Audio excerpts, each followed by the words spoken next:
So while I'm not the biggest Greg Doucette fanboy, I think a key point was missed about his situation about main gaining. Does Greg Doucette project bodybuilding expectations, the steroid bodybuilding expectations of naturals? Yes. Does he define main gaining well? No. Does he sound like a manlet? Yes, probably because he is a manlet. But he is right that there's an overemphasis on bulking and cutting. Okay? Now, this is not to say you can't bulk and cut. A lot of naturals do it, and a lot of naturals do it well. But you need to know what you're doing. Okay? The thing is, 99% of the time, people who bulk and cut go nowhere. All right, I'm gonna tell you this is how 99% of people bulk their bulk and cuts go. Okay, some dude, he's skinny, he wants to get big.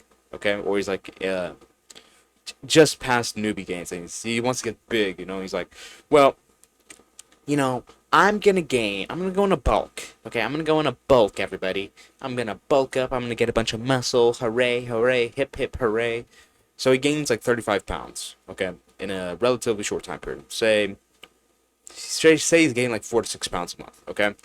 Then he's at 35 pounds, he's like, oh, let's see the shreds. Oh, I got so big, I'm just gonna cut off like 15 to 20 pounds. Man, I just put on so much muscle mass. I feel so good. Then he starts cutting, okay? So he said the target was 15 to 20 pounds. He gets down to 15, he's like, well, I'm still kind of fat. Okay, a little bit more. He does a little bit more.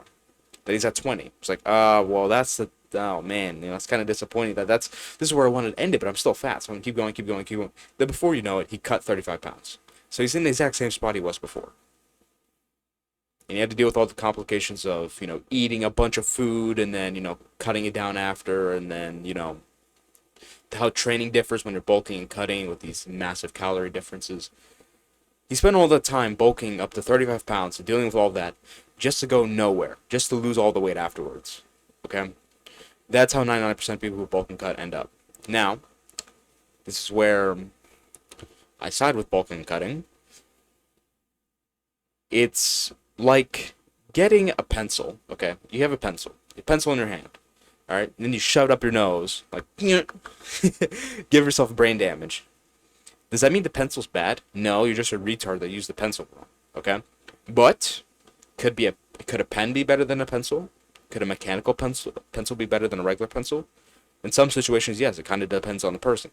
That's how I feel about bulk and cutting. Okay? It's somewhat of an instant gratification trap. You see quick results on CL. Ooh, I gained 10 pounds. But in reality, is that a quality 10 pounds? More often than not, it is not a quality 10 pounds. So, for this post, let's just say main gaining is recomping / lean bulking. Okay, you're not really counting your calories, but you're just eating in a very slight surplus, but in some days you may be recomping, as in you're eating at maintenance, that type of stuff, okay? It's a slow and steady process, where you aren't focused on the number on the scale. Okay, we're bodybuilders, so number on the scale doesn't really matter that much, does it? What matters more is how we look. And when you take the slow and steady approach, that's more so what you're focused on. Now, a part that Greg gets wrong is like, this is what Nick Walker looks like when he bulks. And it's like, bro, Nick Walker's, he's injecting testosterone into his butt cheek. Alright? He's not in the same situation as us. Obviously, he can be at like 9% on his bulk. Okay? Naturals can't be on 9%. Alright? Unless you have freak genetics. You can't be at 9% and eat in this, around maintenance. Or in a very lean bulk. You need to eat more food. You need to put on some fat. You need to get on like 12 to 15%. That's how most people are going to be.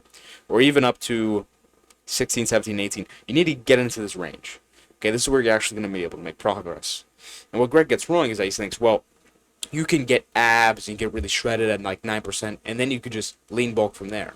Like a very, very lean bulk. Or just recomping at maintenance. Thing is, naturals aren't going to get anywhere doing that. What I'm saying is you get up to 15, 17, 16, if your body can support it, 14, 13, 12, in this range, you get to that range, and then you take it slow and steady. You don't do it at this very lean body fat percentage. If you're that lean, and your body doesn't have, well, even if your body likes being that lean, you should be trying to gain some fat. That's too lean to be gaining optimally.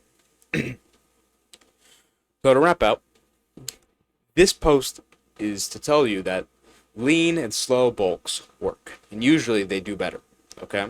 Because you aren't focused on the number on the scale, you're focused on other results. The weight you're moving in the gym and how you look. That stuff is more important. than the weight on the scale. Did Greg articulate this point terribly? Yes.